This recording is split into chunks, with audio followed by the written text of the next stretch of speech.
Vamos a hacer la oración. Querido Padre Celestial, estamos agradecidos a ti porque en este día hemos tenido la bendición de reunirnos aquí en cumplimiento a tu llamado de venir a adorarte y de venir a encontrarnos contigo. Rogamos por el don de tu Espíritu Santo que toque nuestros corazones, que nos permita oír tu voz y sentirnos ante tu presencia. Lo rogamos en el nombre de Jesús. Amén. Quiero comenzar esta mañana con un tema de béisbol. En el año 2003 se disputó la Serie Mundial de Béisbol entre los equipos de Yankees de Nueva York y los Marlins de Florida. Era una Serie Mundial tipo David contra Goliat. Los Yankees eran un equipo muy poderoso ese año. En los últimos 8 años habían aparecido 6 veces en la Serie Mundial. En cambio, los Marlins eran un equipo bastante joven, apenas en su 11ª temporada de existencia, y era la primera vez que asistían a la Serie Mundial. Entre los equipos estaban los venezolanos Alex González y Miguel Cabrera, venezolanos. Estaba también los puertorriqueños Iván Rodríguez y en los Marlins, y luego les digo el otro equipo, Juan Encarnación de República Dominicana, y en los Yankees estaba el puertorriqueño Jorge Posada y estaba también el grande panameño Mariano Rivera. O sea que era de bastante interés para la gente hispana. Y lo desproporcionado de los dos equipos se veía en las nóminas de pago. Los Yankees tenían $164 millones en su nómina de pago. En cambio, los Marlins de Florida apenas tenían 54 millones. O sea que ellos no podían contratar los mejores peloteros, sino lo que podían conseguir.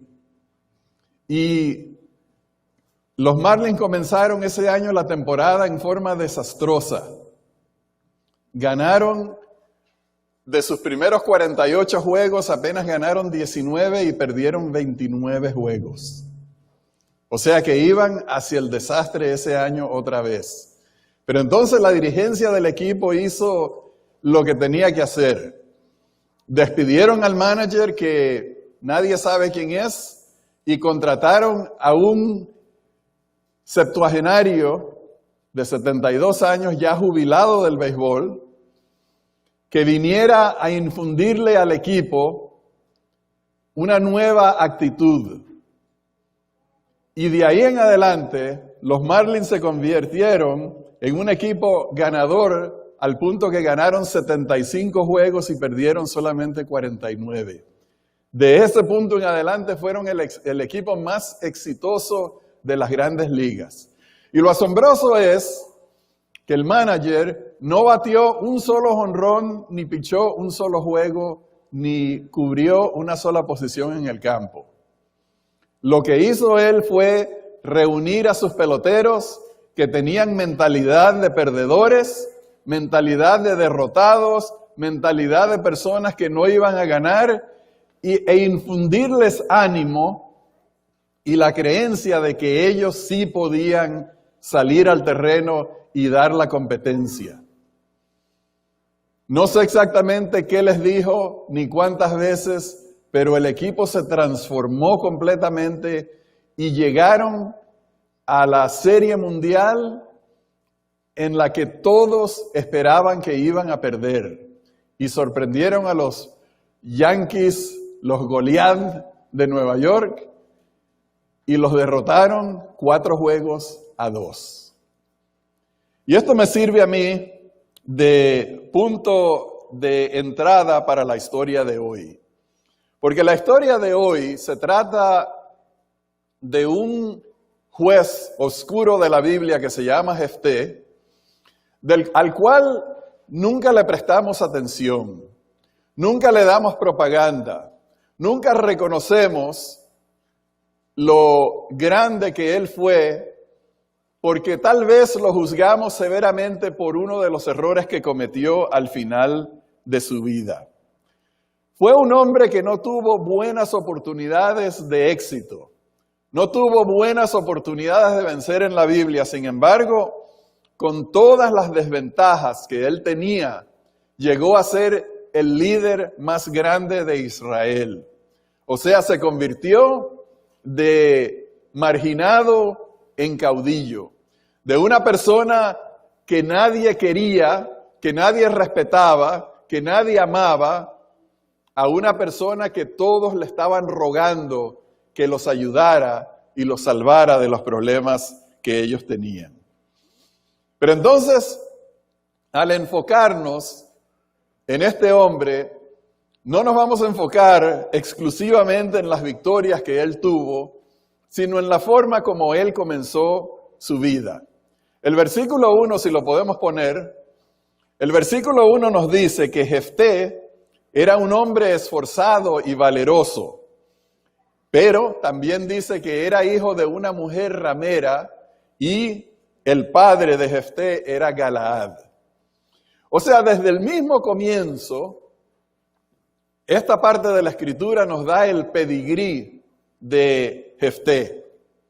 Nos dice que su padre era un hombre casado, pero era un hombre que a pesar de que él había dado su promesa, a pesar de que él había jurado serle fiel a su esposa, a pesar de que él se había comprometido delante de su sociedad y delante de Dios en llevar adelante su hogar en una forma correcta, fue un hombre que se desvió y se desvió por los caminos de las mujeres ajenas.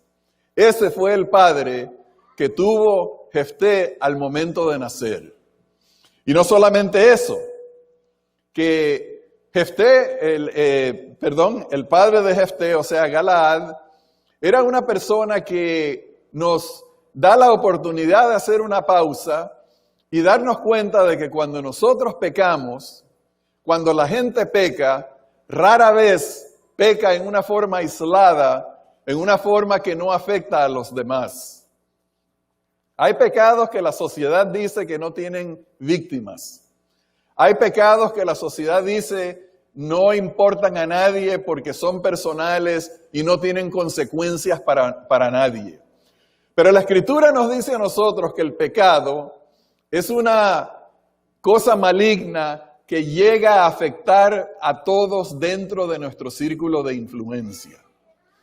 Nosotros vemos que del jardín del Edén, Adán y Eva cometieron pecado contra Dios y luego se enemistaron ellos y luego perdieron el acceso al árbol de la vida y luego la naturaleza se estropeó debido a su pecado. O sea que todo lo que ellos hicieron en cometer lo que pudiéramos decir un pequeño pecado llegó a leudar todo el mundo y todas las generaciones posteriores a ellos.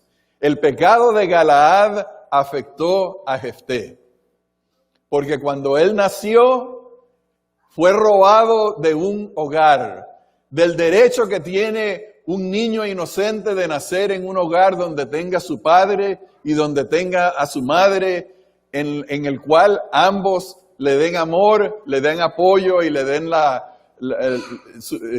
satisfagan sus necesidades como él necesita.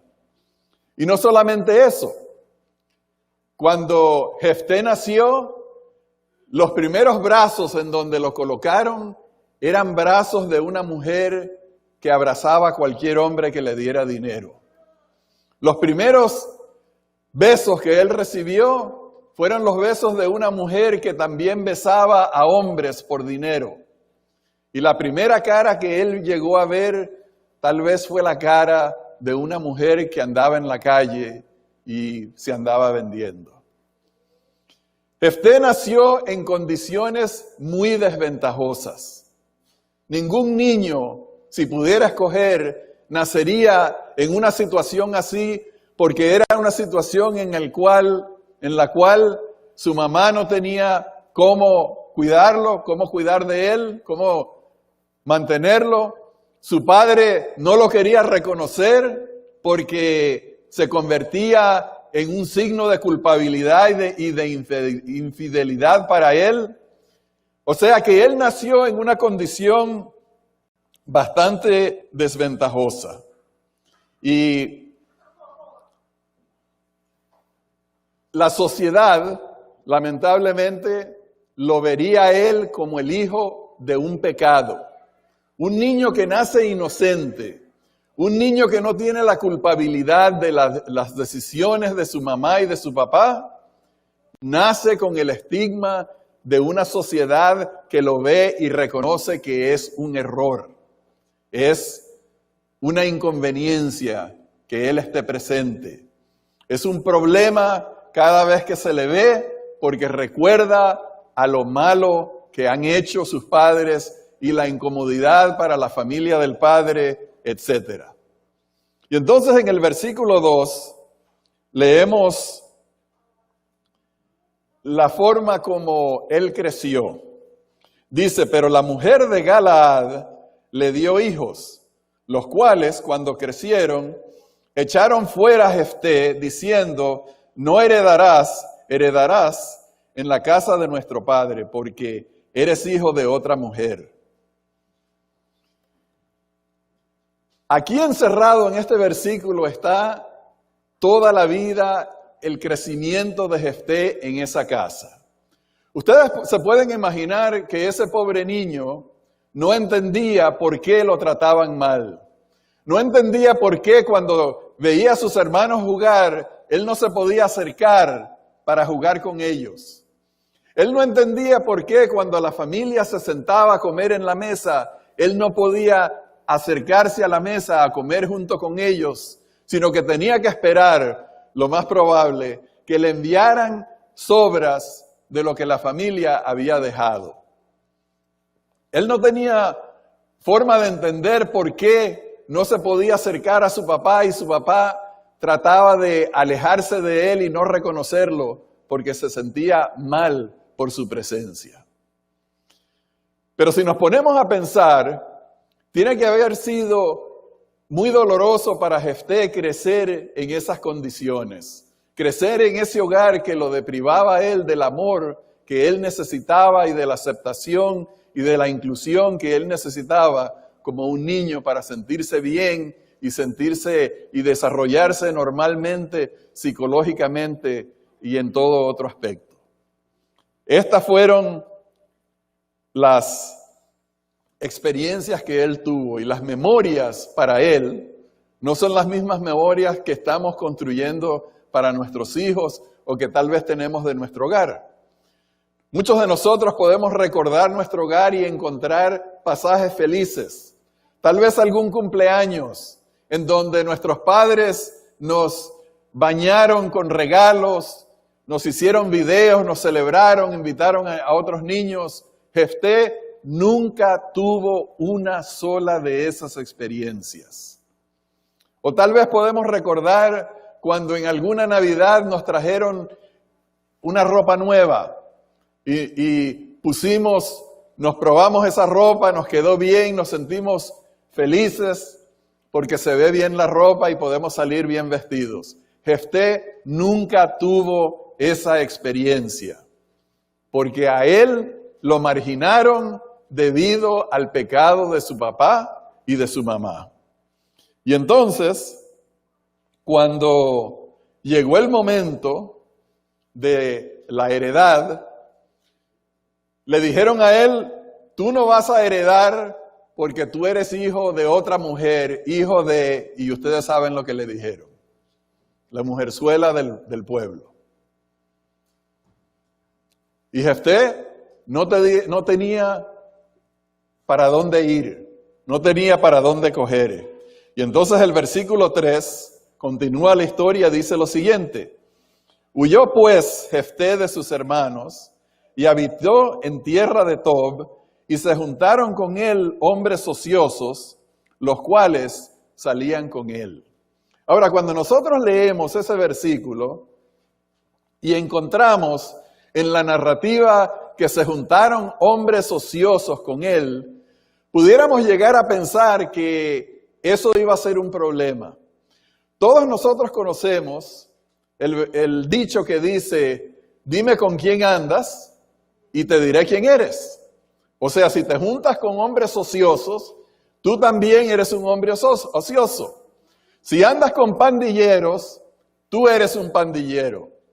Y en muchos casos, ese dicho refleja la verdad, mas no en este caso. A nosotros se nos dijo en el primer versículo que Jefté era un hombre esforzado y valeroso, que él era una persona que llegó a ser una persona de éxito. ¿Y cómo nosotros no lo sabemos? Sino que tenemos que ver algunas de las pistas que están en estos tan breves pasajes para tratar de llenar la información que falta y entender cómo fue que él llegó a ser una persona esforzada y valerosa. Lo primero que sabemos es que él tenía aspiraciones de llegar a ser alguien en la vida. Él no quería ser un marginado. Él no quería ser la persona que todos despreciaban. Él quería llegar a ser una persona profesional, llegar a tener un buen trabajo, llegar a tener una familia, una esposa amante, tener hijos, tener una familia feliz, tener amistades en su sociedad, ser una persona normal, acogida por todos, como todos nosotros aspiramos.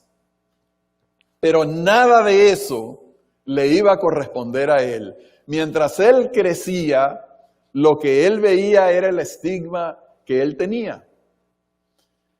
Y tengo que aprovechar esta oportunidad para hablar de un tema que es demasiado feo, que es el tema del aborto. Hoy en día existe toda una industria gigantesca del aborto. Una cosa espantosa y fea. Una cosa que fue diseñada por eventos como este, en donde venía un niño que nadie quería y la solución que ellos pensaban era abortar al niño, matarlo para no tener que vivir con las consecuencias de sus pecados o de los pecados de otras personas. Y hoy en día el aborto es algo que la gente llama un derecho constitucional. Y tal vez lo es, pero lo cierto es que es un pecado ante Dios. Es una cosa muy fea. Y cuando nosotros vemos la historia de Jefté, es como un testimonio de que cada niño que nace en este mundo es un niño precioso ante los ojos de Dios. Es una creación de Dios y que tiene un potencial en un sentido ilimitado de llegar a ser una persona valiosa y que hace cosas grandes para la sociedad. En el caso de Jefté, él se levanta delante de todas las personas para decir, no hagan aborto, no cometan ese pecado, no maten a los niños indeseados, denles la oportunidad de vivir, tráiganlos al mundo y permitan que Dios los convierta en una bendición para todos. Eso es parte de lo que la vida de él demuestra. Y aunque él no tenía la culpa de los pecados de su padre y su madre, y aunque le echaban a él desaprobación y lo marginaban, por alguna razón este hombre, de alguna forma, él llegó a convertirse en una persona admirable y llegó a ser caudillo de Israel. Lo primero que leemos es, en ese versículo 13, es que se fue, huyó de sus hermanos y se fue a un lugar que se llama Tob, afuera de su sociedad. Y esa parte donde se juntan con él hombres ociosos, pareciera ser algo malo, pero yo quiero leerlo como algo positivo. Yo quiero decir más bien que la razón por la que esos hombres ociosos se asociaron, se acercaron y se unieron a Jefté, es porque vieron en él alguien a quien ellos querían imitar, alguien del que ellos querían aprender, alguien que ellos vieron que podían seguir, porque lo vieron como una persona mejor establecida que ellos. Lo cierto es que sabemos que Jefté no se echó a perder por estar relacionándose con estas personas. Jefté no bajó al nivel de la gente ociosa, sino que más bien los levantó a ellos con él.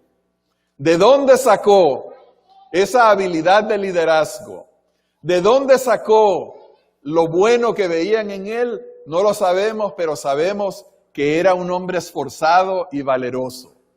Y de repente, en esa misma fortaleza de carácter que Dios le dio, de repente, en ese deseo que él tenía de superarse, de llegar a ser alguien, se enfocó en metas positivas y se enfocó en cosas que quería lograr, y a eso volcó todos sus esfuerzos y todos sus sueños. Muchos de ustedes, o todos nosotros que estamos aquí, tenemos sueños de llegar a hacer algo en la vida.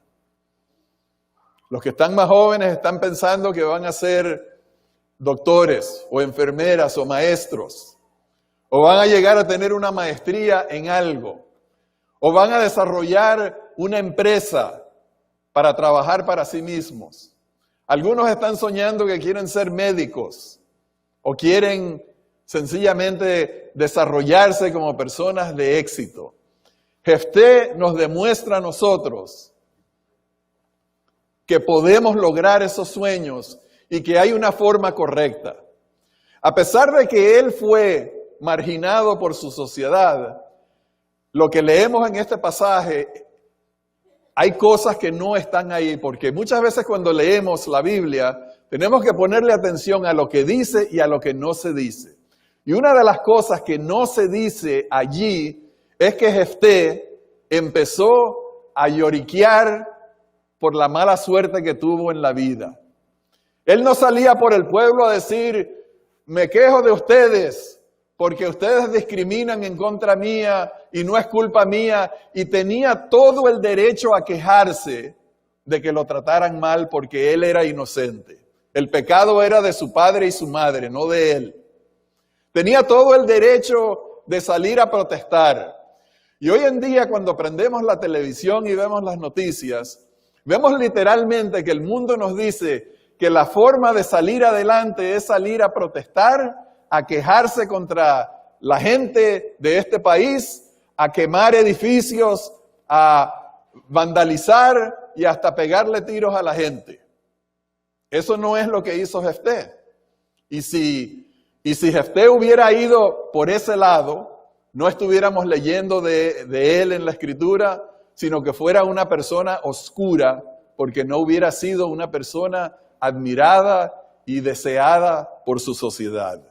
Más bien él nos demostró que poniendo su propio esfuerzo, que dedicándose a trabajar, que siendo esforzado y valiente, él pudo echar su vida adelante.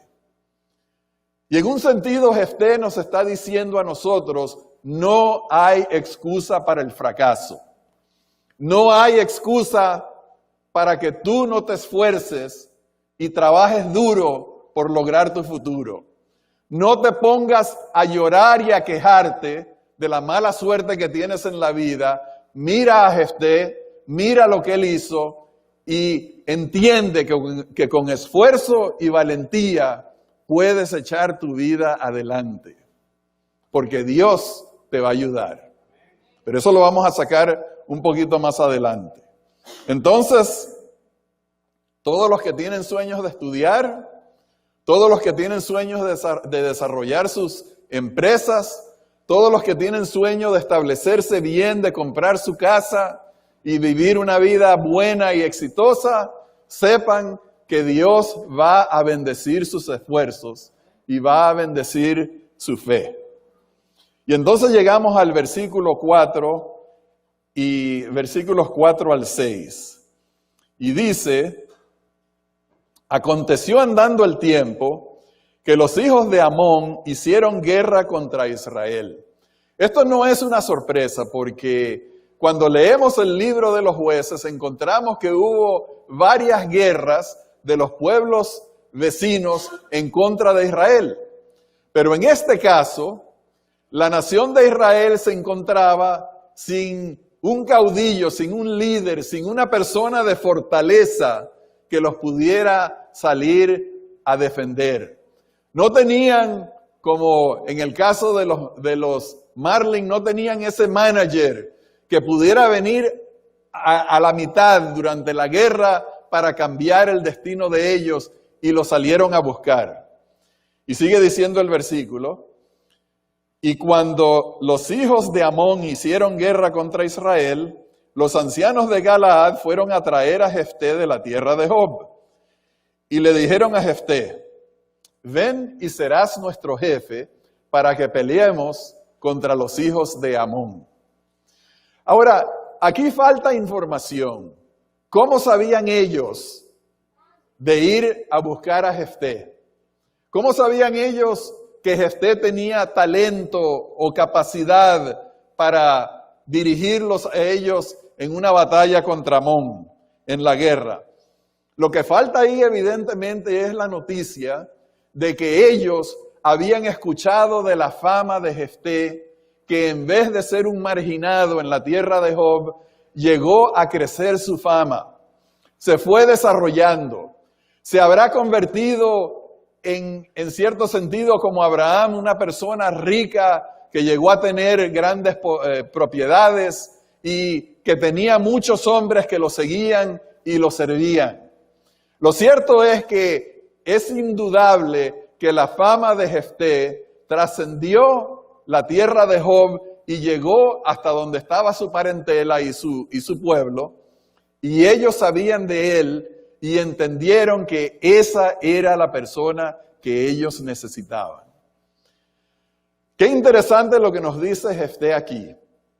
El ejemplo, la influencia y la fama que él llegó a tener, creo que son cosas que Dios quiere que nosotros también desarrollemos.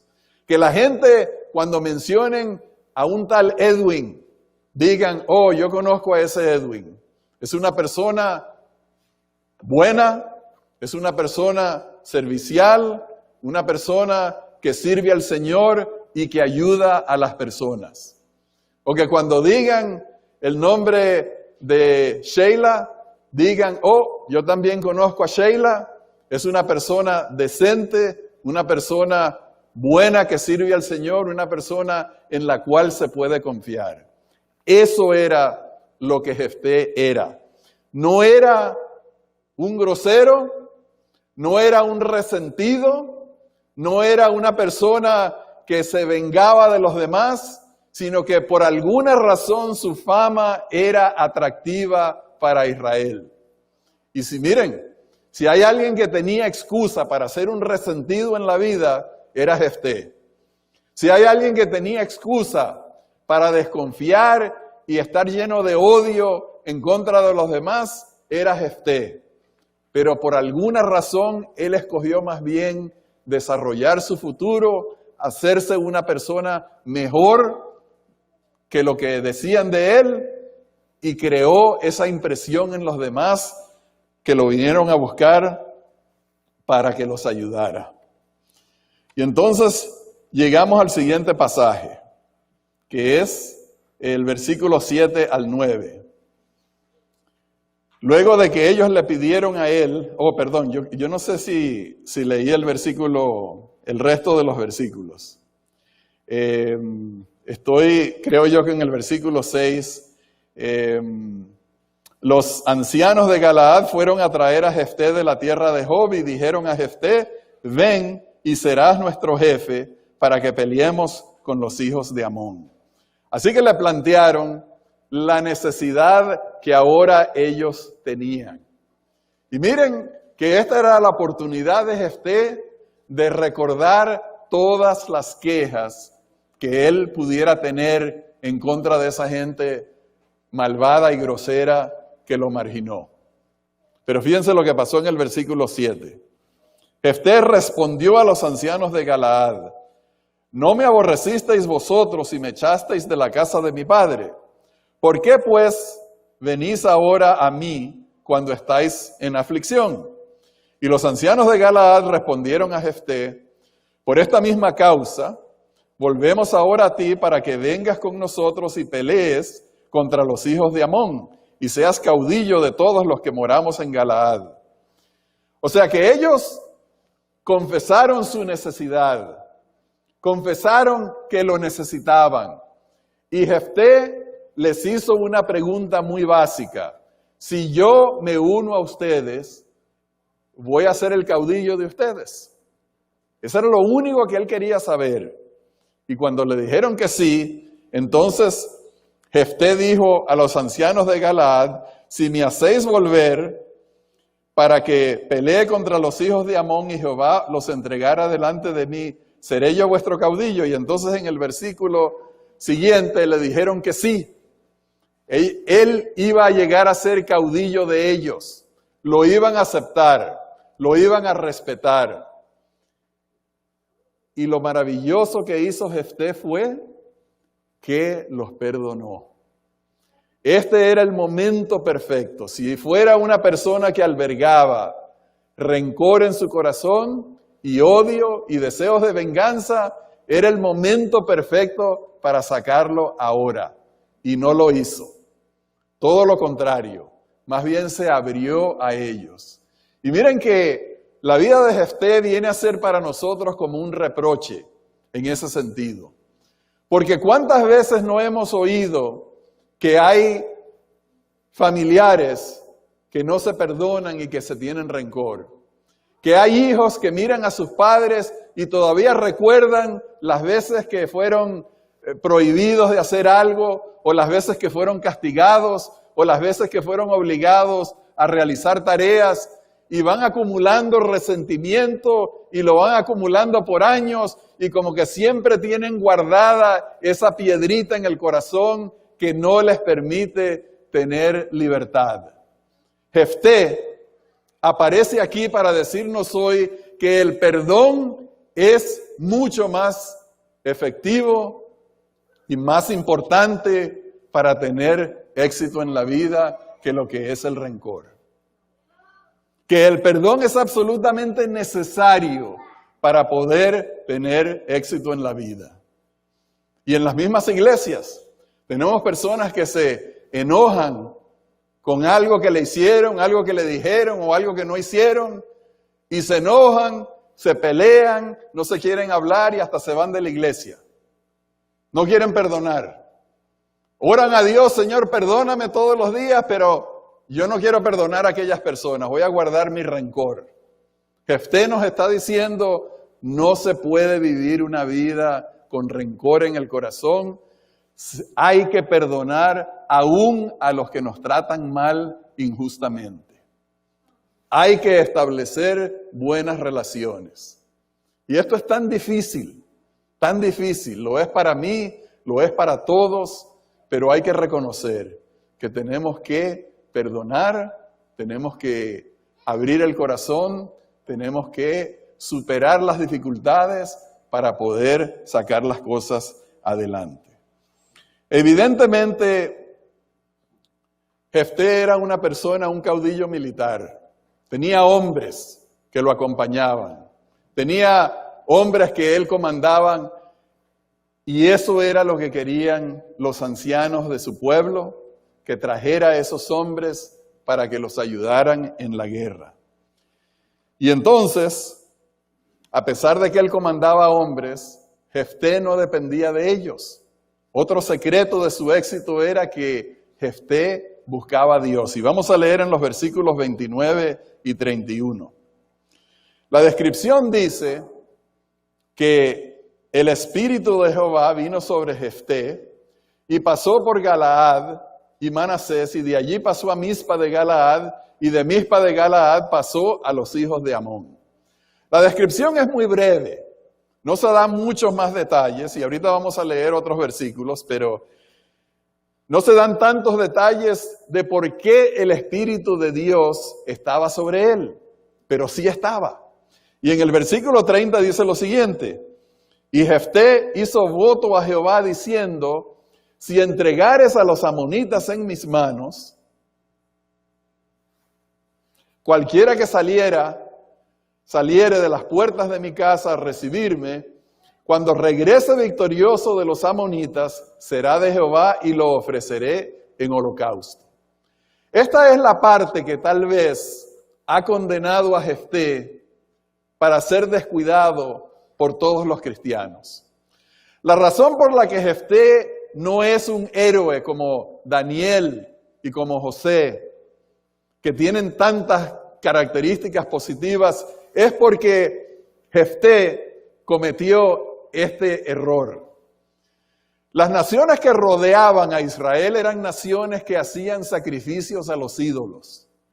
Inclusive los hijos de Israel conocían el tema, por eso de que Dios le pidió a Abraham que sacrificara a su hijo, ¿es cierto? A Isaac. Y cuando Abraham estaba a punto de sacrificar a Isaac, cuando Dios vio que no se había negado a hacer semejante cosa, Dios lo detuvo y le proveyó un cordero que estuviera en lugar de su hijo Isaac. Y todo eso era la lección de que el verdadero sacrificio por el pecado, la verdadera ofrenda a Dios, era un cordero o un animalito inocente y limpio y perfecto que representara al Hijo de Dios. Dios nunca pidió sacrificios de seres humanos. Dios nunca pidió que le sacrificaran a los primogénitos. Y Dios nunca espera que nosotros hagamos sacrificios personales también, de esa manera como hay gente que se sacrifica sus cuerpos, se golpean, caminan de rodillas de aquí hasta la iglesia, se crucifican en algunas partes. Dios no pide eso. Pero en el entendimiento pervertido que tenía Jefté de cómo relacionarse con Dios, entraba el tema de los sacrificios humanos.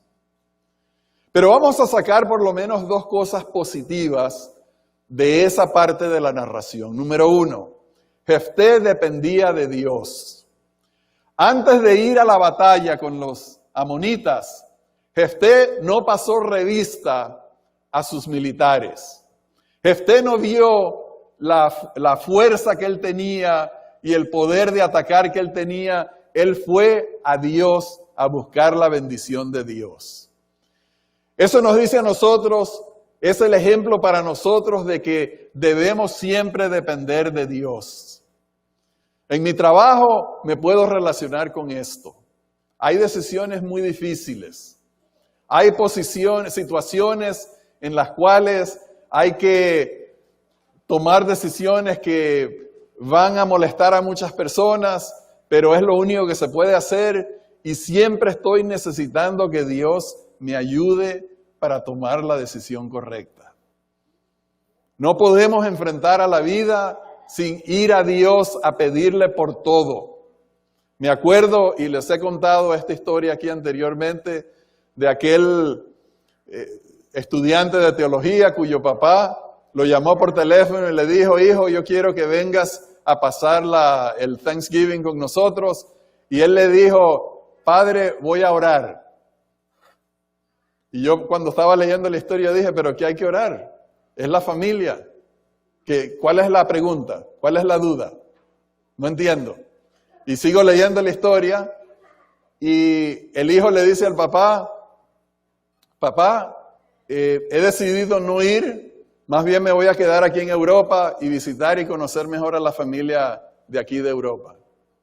Y miren cómo Dios lo bendijo en esa decisión. Porque el avión en el que él iba a volar, el vuelo 108 de Panam, tenía una bomba de Muammar Gaddafi y explotó sobre Escocia y todos los que iban en ese avión murieron. Pero como Michael Hassel oró para pedirle a Dios instrucciones, no se montó en ese avión y Dios lo salvó y lo mandó con su familia. Hay que orar tanto por todo, por nuestros hijos, nuestros padres, nuestros amigos de la iglesia, por el trabajo, por todo. Y Dios quiere bendecirnos. Jefté era un hombre que tenía un ejército y no le importó su ejército, fue a pedirle la bendición a Dios. Y número 2, en el siguiente pasaje, encontramos que cuando él estaba regresando, los versículos 34 y 35, cuando estaba regresando de su excursión militar victorioso, sucedió lo siguiente. Entonces volvió Jefté a Mizpa, a su casa. Y he aquí su hija que salía a recibirle con panderos y danzas, y ella era sola, su hija única. No tenía fuera de ella hijo ni hija. Y cuando él la vio, rompió sus vestidos, diciendo, ¡ay, hija mía! En verdad me has abatido y tú misma has venido a ser causa de mi dolor. Porque le he dado palabra a Jehová y no podré retractarme. Fue un evento terrible.